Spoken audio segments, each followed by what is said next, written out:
Hello guys, this is Mami Helen, ang inyong kapusa. Gusto ko lang pong pakita sa inyo, si Garp umakyat sa puno ng kaimito. Ayan po. Ang bilis niya umakyat dyan.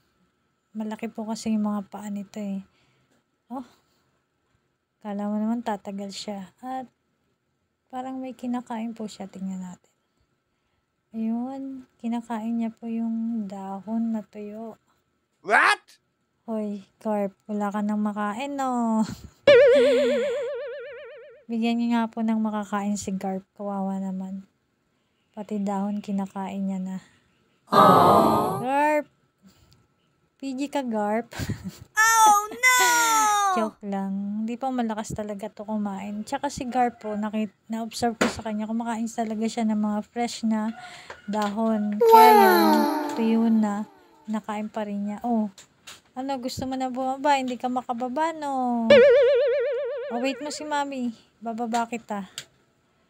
Dahan-dahan lang. Baba ka, dali. Maakit-akit, hindi mo makababa. Ngayon, lalaglag na siya, oh. Ikaw talaga, Garp.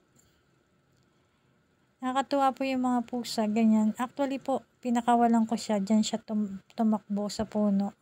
May po siya mag-aakit sa mga puno. Ayan, wait mo si Mami, bababa na kita, Garp. Wait lang. Oh, punta pa dun sa kabilang side. Halika na dito. Malaglag ka pa dyan, matusok ka dyan sa gate. Oh, nalaglag na. Kawawa naman si Garp, nalaglag. Aww.